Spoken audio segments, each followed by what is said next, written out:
Thank you for joining us for our weekly live stream from Firaxis Games. My name is Pete Murray, and I'm joined this week by Will Miller, who is the other co-lead designer for Civilization Beyond Earth. Last week we had Dave on. Thank you for coming out to talk to us today about Covert Ops. Yeah, glad to be here, Pete.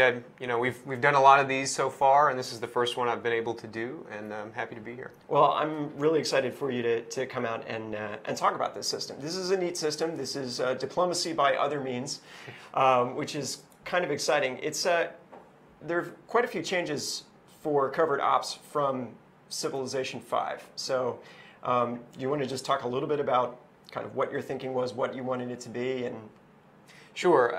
Civ 5's espionage system was really cool. It gave this kind of parallel vector for diplomacy, like you said, to the game that was very interesting, but it was the central function of that system was to basically steal technologies. And there was some functionality dealing with the World Congress, but that was kind of it. It was a sort of limited way to interact with the game. Didn't have a lot of overlap with other systems. And when it came time to design Covert Ops, we wanted to expand that idea and make it a real meaty system. So there are a lot more things to do, really, and a lot more overlap with the game's other systems. Okay, well, we're going to go ahead and we're going to show you guys some of that today.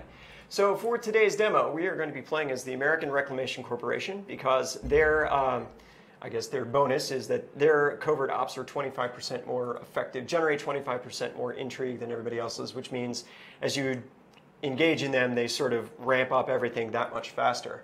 That's true, and that's one of the big features we've added to the espionage system and the covert ops system is this idea of intrigue. One of the things we wanted to avoid was to have covert ops kind of sneak up on players.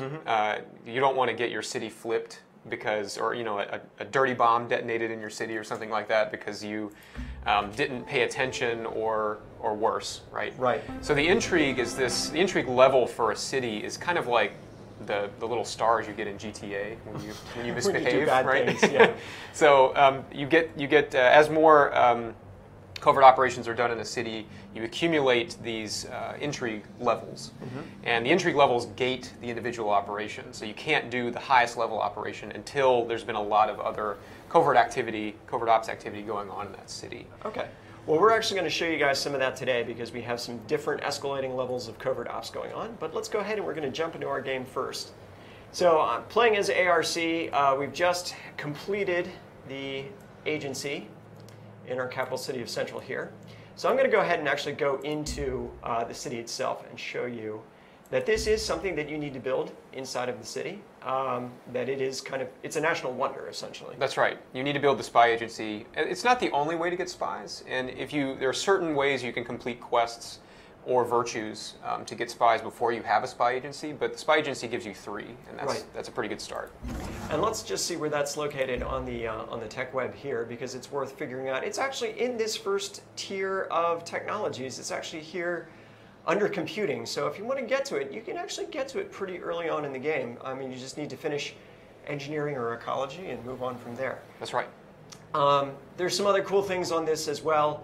Gunboats, very useful for a variety of reasons. The network, which is a fantastic science building, which also stacks with copper if that's a resource that you have available to you. And the missile rover, which is going to be your handy tool for taking down cities and stations and things like that. So that's where the agency is located on the tech web. So we're going to go ahead and we're going to return to the map here. And the first thing that's worth pointing out is that there is actually a quest associated with this. So when you complete the quest for your eyes only, which is pretty cool, you've received an encrypted message from the Culper cell, which I would highly recommend people Google that because that's a neat little homage. Yeah, the Culper cell, there's a series of quests that are given out to you as you do more covert ops related things. Your interest, the Culper cell's interest in you will increase as you get new spies and do operations, and they'll hand these quests out to you. And the Culper cell, the idea behind them is that they're a clandestine organization that followed you from old Earth, and they're trying to spread their influence. And at the end, they actually build a Culper Lodge in your capital city, which makes your agents top rank when they're required. Gotcha. I just keep thinking of the Stonemason song from The Simpsons. The first thing that you're asked to do when you do found an agency is select a project. And I think this is a really interesting feature for Covert Ops. These are things you can do with your spies. If they stay at headquarters, they can increase various aspects of your civilization here.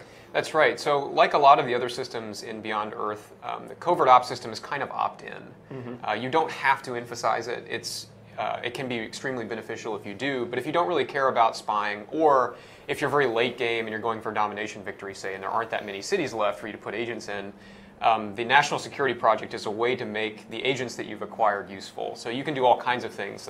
Homeland Security, for example, that gives buffs to city strength and hit points, research and development, which is bumped up, production for wonders, etc. So there's a lot of options here, and these options all scale based on the number of agents that you have at headquarters. Okay, and there's two of these that I want to look at in particular: operations reconnaissance and operations support. Operations support lowers the risk to agents in the field, and operations reconnaissance increases the chance of success. I noticed that you've actually broken them out. So these are separate die rolls then? What happens with these? That's right. So when an operation is performed by an agent, there are two calculations that are made. One is to see what happens to the agent, and one is to see if the operation is successful or not. There are a couple reasons that we did this, and mainly it's for kind of balancing purposes, so that we can, for example, lower the number of turns that it takes, but raise the risk to the agent, or raise the probability of failure. But it's an interesting aspect of the system, because you can have an operation succeed but the agent die, or you can have an operation fail but the agent escapes detection. So there's sort of degrees of failure for the agent. And I'm going to assume that these are also modified by difficulty level. Yes, that's true. Level as well. So if you're playing a risky, high difficulty game, those agents are going to be have a harder life. It's also interesting to point out in terms of the agent's risk. Yeah. The more agents that are in a city, the higher the risk. Interesting. And this is to kind of rubber band sort of the dogpile effect. So you don't want, in a big 8-player multiplayer game, everybody dogpiling into that one city that kind of got a little bit of intrigue at the beginning. And Casablanca. Right, exactly. So there's there's some balance there too. But yeah, that's kind of how the results are calculated. Gotcha. All right. Well, let's go ahead and we'll try to keep our agents alive. We'll choose ops support, but I think in this case we're probably going to want to assign our missions. So we notice that there's a meter that fills up. It takes 3 turns for this operation to come online.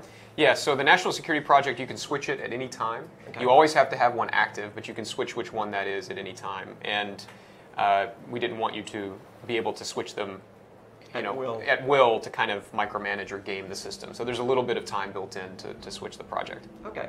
And I noticed that we've got 3 agents to start with. We can assign them. This is very similar if you've played Civ 5. This will seem very familiar to you. If you put them in your own city, I presume that means they're on counterintelligence duty. That's right. And when an agent's on counterintelligence duty, they can capture and kill other agents that are trying to perform operations there. They'll also gradually lower the intrigue level as long as you have an agent in your city. And the higher the level, the agent's rank, the faster the intrigue will decrease, and the more likely they are to catch enemy spies. Okay. I think I'm up on everybody right now, and I really want to send these guys out in the field. So we can see the capital cities of the other factions in the world. I'm going to choose Magan because it's awfully close, and it sure would be nice to have an agent there. I'm also going to assign a guy to Kharbarovsk because KGB versus CIA, classic matchup. And then PAC's usually got runaway something, so that's usually a good place to stick somebody as well too. So we've assigned these guys. It will take them 4 turns to travel out there, and then presumably they'll contact us and want to know what's going on. That's right. All right. So that is how Covert Ops gets set up. But rather than wait for a number of turns, we're going to take a moment, and I'm going to load onto another game here real quick. So once your agents do have to travel and they arrive. So once they arrive in the city, you get some immediate benefits. Okay. And one of the things that you get is visibility on that city. So Right. as long as you have an agent there, you'll have visibility around that city. So you can kind of see, the unit they just made that's parked in the city, or if they have something garrisoned there, or you can kind of see what improvements they're building close to the city. So it does give you some additional visibility just right off the bat, which Right. is nice. And then there are a couple of things you can do right away, I guess, which we'll see in the next save here. Things like establish a network or start to smuggle. that require very little intrigue and that you can do right away. Well, actually, we've advanced a number of turns at this point. We're almost 40 or 50 turns up from where we were, and we've just had some results come in. One of them is that we have stolen some technology, which is pretty cool, but our agent was not detected. And one where our agent was detected, but the operation was still a success. So we're going to go ahead and we're going to pop over here real quick. And now you can see what Will was talking about. Oh, let's point this out. This right here, this is the intrigue meter, as it were. So it fills up. So he's got 3 and almost 4 stars, 4 levels in intrigue. So that'll unlock higher level operations that you'll be able to do. And we can actually scroll down and we can see what the city is doing. And we can see that there's no agent present. There's an ops history here, and we can actually see that we've done pretty well here up to this point. So I've completed a number of operations up to this point. The first operation that comes available to you, and I'll actually come over here and choose it, is establish a network. And basically this just increases the intrigue level in the city? It increases the intrigue level a little bit, but it also provides you with this UI that you're seeing that's a fly out from the city banner. Okay. And it gives you the ops history, the prior ops, as well as and what we call an intel report. Right. And the intel report at the base level with a newly recruited spy basically just gives you the yields. Okay. But you get increasingly more information as the agent ranks up. Okay. And we can see that the other level 0 ops are steal energy, and 480 is a pretty big pile of energy from somebody. Once you're at intrigue level 1, you can pull some science out of this. Now, I've clearly succeeded with both of these ops before. Now, did that pull 202 beakers from Kozlov's pile? Yeah, it's actually important to note that it's not zero sum. So just like trade, kind of behind the scenes, those numbers or that value is not really subtracted from the person you stole it from. It's just sort of generated and given to you. Yeah. And the way that we've balanced the system is that any operation that is intrigue level 3 or lower really has no effect on the player that it has been done to. Okay. So if your intrigue level is 3 or lower and people are doing things in your city, it's not going to hurt you. It'll benefit them, and you may want to stop them from doing that for that reason, but it's not going to hurt you. Intrigue level 4 or 5 is when you get into the really damaging stuff. We're going to cover that later on because they're also quite a lot of fun. So now that we've ramped this up to 3 and some, we actually have a new op available to us, which is called Recruit Defectors. And this is pretty neat because this gives you random military units. I guess these are disaffected people who want to come and join your culture instead of somebody else. But on a standard game, this takes 14 turns. That's quite a while to wait for something to come up. It is quite a while, but you get, again, depending on the rank of your agent, you'll get 3 or so of these units. And what's interesting about this is that they're not selected from the ones that you can build. They're selected from the ones that randomly selected from the military units that your opponent can build. So you may end up getting a unit that you can't produce yourself. So if I did this late game and I were really successful, I might pull a different affinity unit? That's not, you don't pull different affinities, you just pull a different class, and the units you recruit are trained, shall we say, in the ways of your civ to adopt your affinity before they're placed on the field for you. Which is clearly why they joined my civilization. Clearly. They wanted to be purity all along. But that particular op is really good in combination with the Emancipation Victory, because you can keep your military and then send the defectors that you recruit through the gate. Yeah, exactly. This is the Foreign Legion of right. the ARC. That's outsourcing. Yes. Outsourcing. ARC is big into outsourcing. All right, let's hop over to Magan here. We can see how we're doing. This intrigue is a little bit lower over here. Probably fewer agents operating. Yeah, you may have not done as many operations there. There could be. It says there's no counterintelligence agent there, so probably just haven't worked that city quite enough. All right, let's see. Well, we did get found out after stealing augmentation, but it still was pretty much worth. And again, we're choosing a new operation here. Not quite to 4 yet. We'll still go ahead and we will take recruit defectors because I think that's a pretty substantial benefit to us. So it's important also to note that there are kind of degrees of failure here. So you were detected, your agent was detected, but your operation succeeded. And you can either be, you can go undetected, you can be detected, you can be identified, or you can be killed. Oh, wow. And undetected means you just get away scot-free. The other player's not notified of it. Everything happens, it's all hush-hush. Yeah. You get away. Detected means that the other player is notified that something happened, but not what or who did it. Interesting. Identified means that you are caught. The player is notified who was performing the op, and your agent managed to escape. So it kicks you out of the city back to headquarters, but your agent gets to live. And of course, if you're killed, right? And actually, we can go into diplomacy now. We can see that Barre is still actually friendly with me. So he knows somebody's in there stealing his stuff, but he doesn't quite know who, right. Oh, interesting. All right. Well, let's go back into the game. I'm actually going to let this progress up a turn. We got some city going on here. Axiom is building some stuff. I can't remember what I was building here, so I think the answer is an institute. And we should have an op end. Let's see what happens now.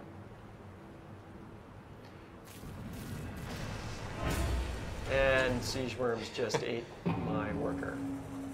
Oh, okay. So we had a failure.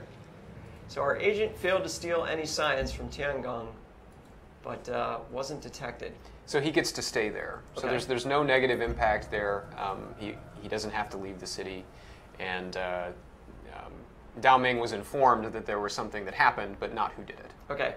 And over here, less intrigue generated because the op failed? Yeah, intrigue is not contributed unless the operation's successful. Okay. So we would have to choose a new operation, and we'd say, go back after some science again and hope that that would work out for us. Right. Okay. Well, what I'm going to do is we'll go ahead and we'll load into our last save, because that will be interesting. This comes back into the game shortly after all of those results from our last round of operations, and I think you guys will find that quite the thing. So one of the things that I have noticed is that because stealing science from people is a non-zero sum game, and you get kind of a lot of stuff for it. You can actually use that to outsource your research in a way. So if you're in a fairly bad position where you really can't develop science for various reasons, maybe your geography doesn't support it, or you're penned in by aggressive neighbors or something, then it's a very viable tactic to go up to a science-heavy neighbor and just keep taking stuff in suitcases out of his city. That's true, and it doesn't actually have to be a neighbor. The movement of covert agents is map agnostic, so they don't even have to be very close. The travel time is the same regardless. So but you do need to know where a city is. You do need to know where his city is, and you can always go to their capitals, right? Because the capitals are visible to you as soon as they land. Right. But if you discover another one of their cities, yeah, you could go straight to it. Okay. All right, well, I've just completed a quest in this game, but as we come back in, we can say that we have completed the Recruit Defectors op, and I'll show you those guys in just a moment. We do have one detected agent, but just detected, and another undetected agent. And these military units right here were not there this previous turn. We've got 2 units of Marines. We have a very cool missile rover and a very cool combat rover as well, too. So these aren't promoted because obviously I've kept my affinity levels fairly low for various reasons. But if they were higher, they would come in with the upgrades that I'd purchased for them. That's right. So you basically recruit the unit class, right, and then whatever upgrades that you've purchased are applied to it. Okay. All right. I'm going to bring the Covert Ops menu back up, and we can see that we've got. Oh, it'll be one more turn before we try stealing a tech from Tiangong. So we're going to go ahead and we're going to choose a new operation. Actually, let's pop over to Carb Roast real quick. Oh wow. Yeah, it's all very exciting. So he's actually building his spy agency now. No doubt feeling he's missing out on something very exciting at this point. Again, the list of ops is there. But at this point, we are up to the level 5 covert ops. And these are the ones that are really ugly. Coup is flip a city, correct? That's right. And this, everybody remembers the culture bombs, right? This is kind of that. So if you set this up right, you can flip cities with the Covert Ops system. And this would count towards a domination victory because this is actually gaining control of his capital. Yes. So conceivably, you could win a domination victory through the Covert Ops system. You could. That's pretty awesome. So we're going to go ahead and we're going to say, enjoy good living with the ARC and credit at the company store, and we'll choose a different op over here. Let's hop over to Magan for a section. It actually hasn't capped out. Not Looks like quite. we're just shy of that, so we're not going to be able to pick Flip Magan. But we do have this hack satellites, and this is pretty cool. Yeah, so hack satellites basically will take, if successful, it will deorbit any satellite within some range of the city. Okay. So that can be pretty devastating if they have a lot of economic satellites. If they're bolstering their economy with lots of stuff in the air, you can cripple that pretty quickly, and that'll take a long time to reconstitute. Right. That would also be very handy if you were, say, park a planet carver near somebody. Exactly. You could potentially clear out that pretty good. And 5 tiles is pretty wide radius of It's a pretty stuff. big radius, right? Let me close this out. We'll see what 5 tiles from Magan would be. That would be 1, 2, 3, 4. Wow, that's a pretty good distance, all the way out, pretty much to that station there. Yep.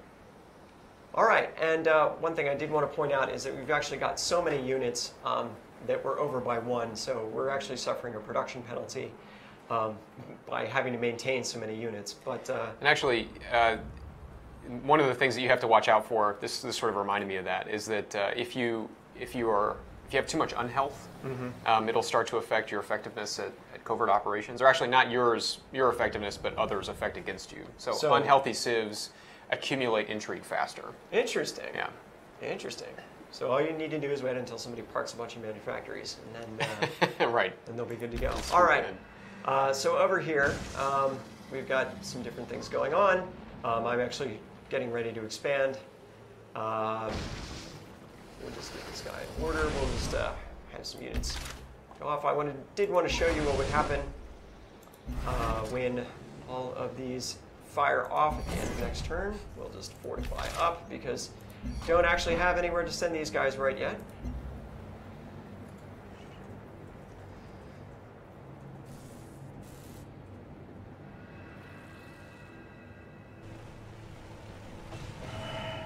How much Whoa. joy can this new planet hold?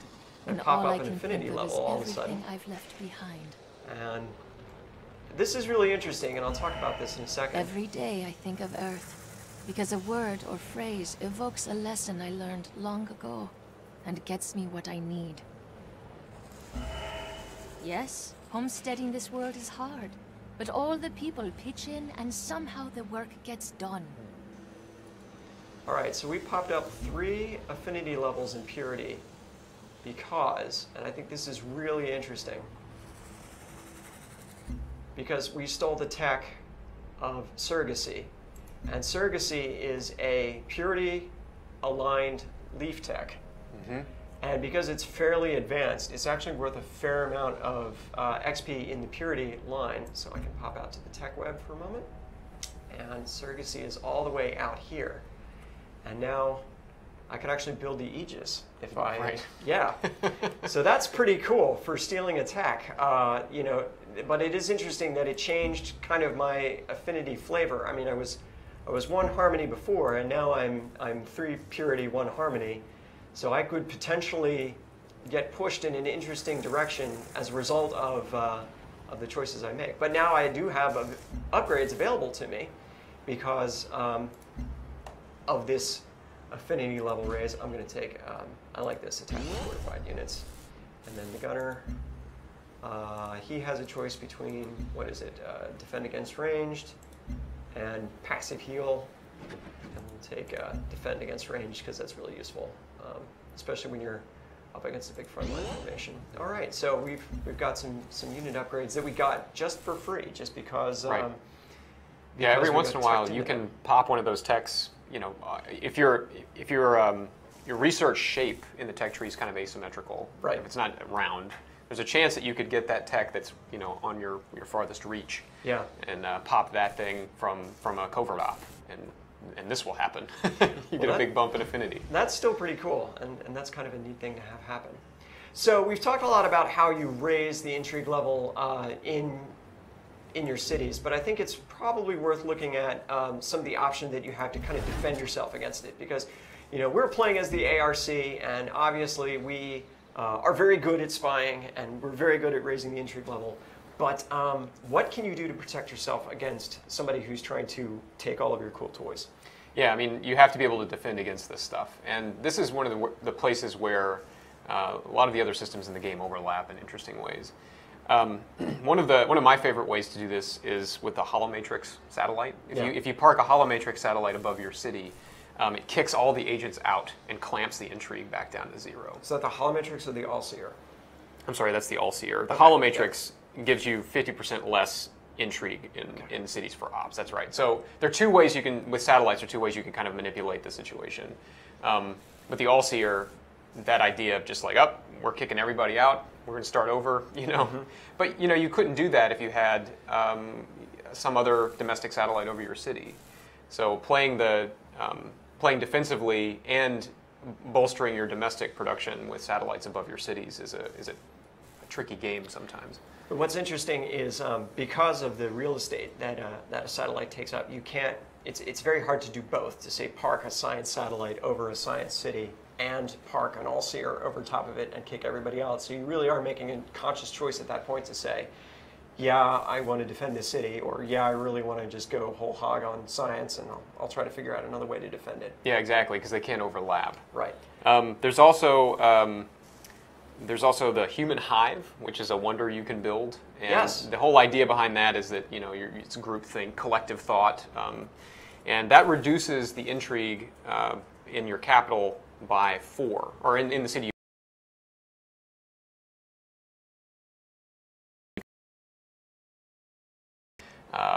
Establish a network there, have some visibility on you, maybe skim some off the top of your economy, but that's it. You're not going to get any of the other high-level intrigue things. That's interesting. So that's a good defensive wonder that you can build in a science city or something to prevent that from happening, or in your big trade city, and prevent people from running off with your cool stuff. That's right.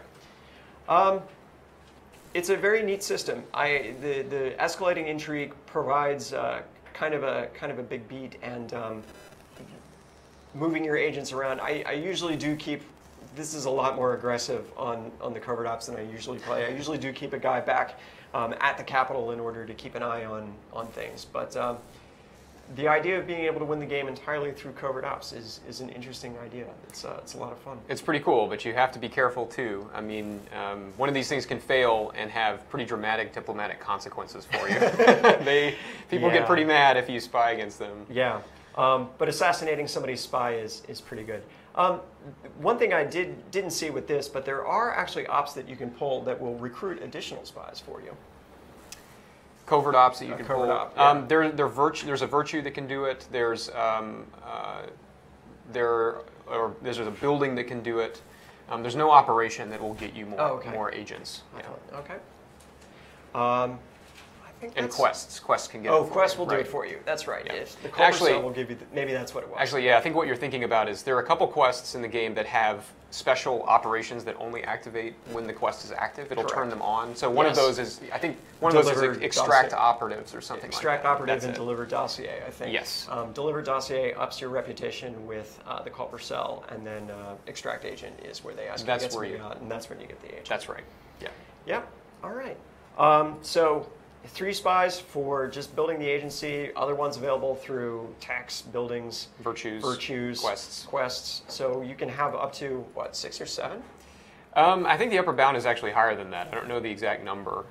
And that was kind of an interesting problem early on in this thing, because you'd get all these spies and you didn't really have anything to do with them after a certain point, particularly in smaller games, like a duel. What are you going to do with... You can only have 1 spy in each city, so what are you going to do with 10 if you're everybody's back right? at headquarters, right? Just hanging out. Yeah. Which is why the national security projects are so cool, because it doesn't matter how many you have. There doesn't have to be an upper limit. They're always useful. That's neat. So conceivably, you could park, multiple agents back at headquarters and just have 1 superpowered spy on the basis of, some op support that he's getting for that. Right. One thing I like to do is there's an op that increases a national security project that increases your effectiveness at operations. Yeah. So park all of your agents at headquarters except your best one, and James Bond, and you send him out, and he flips cities and steals energy. Yeah, mixes martinis. But at the same time, if they're at headquarters, they can't be defending your cities. Right. So there's that's true. That's the other way that's the primary way you lower your intrigue, is you have a counter spy in the city, and that'll lower it gradually. So if they're at headquarters, they can't do that, obviously. Well, that's a pretty comprehensive look at the Covert Ops system, so I really appreciate you coming out to talk to us today. It's a pleasure. So we'll be back next week talking about the techs of mid-game. We're going to look at kind of not that initial ring of technologies, which we've gotten a pretty good look at up to this point, but we'll look at that second ring, things like computing, where you're getting your first spy agency and you're starting to figure out your affinity path, unlocking the strategic resources on the planet and exploiting them. We'll also, I want to remind you that FraxCon is coming up. That's September 27th, so thank you to everybody who has signed up for that. And we're looking forward to running that, and we'll have a report for you when we get done. But we will see you next Thursday at this same time, 2 p.m. Eastern, 11 a.m. Pacific, 8 p.m. Central European Time. Thank you very much, and have a great day.